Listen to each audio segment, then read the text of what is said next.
So what does business storytelling mean? I think it depends on who you ask. Ask someone in brand management and the answer is likely to be something like, business storytelling is using stories to emotionally connect with consumers. Ask marketing and it's about using stories to better understand what users want or need.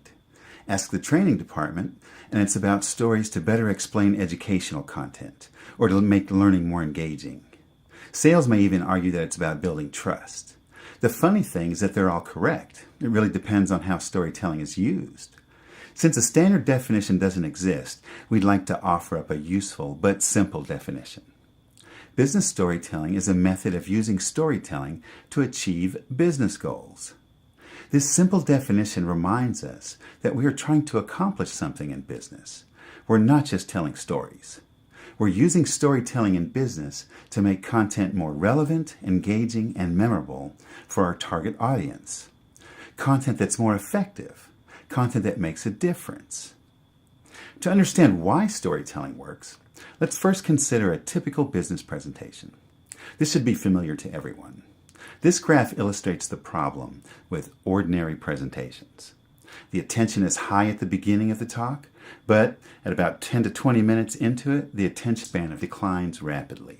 It stays low until near the end where there's a slight peak. Depending on the content, of course, and the time of the day, it can be hard just to keep your eyes open. I remember a time when I was reviewing a coworker's presentation and just couldn't stay focused. This was also a friend and I didn't want to be rude, but it was difficult. Think about this curve and remember a presentation that you've been to. Weren't you excited at the beginning?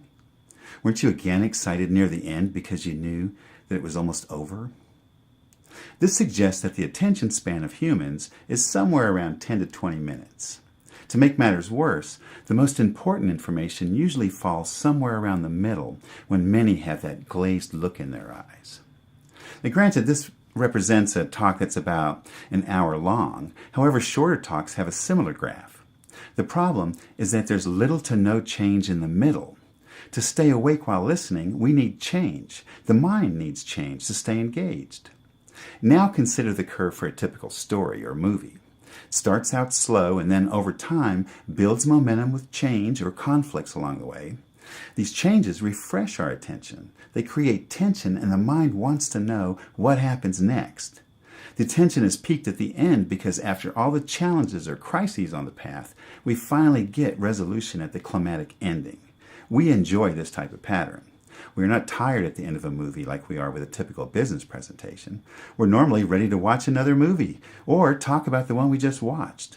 Many people have even spent time binge watching movies or series programs. This curve is called the story arc, and it illustrates the power of storytelling. This is why stories are engaging, and if we can resonate with the characters in the story, we become emotionally invested as well. Learning storytelling enables you to create and deliver content that people will pay attention to. This is why it's imperative to learn storytelling techniques. Do your audience a favor and give them content that's easy to consume. They'll appreciate it and may even buy your idea or product or solution as a result. Later in this course, we'll talk more about how to create presentations with storytelling techniques. For now, the important point to remember is that stories work well because the human mind enjoys this type of content. It's like mind candy.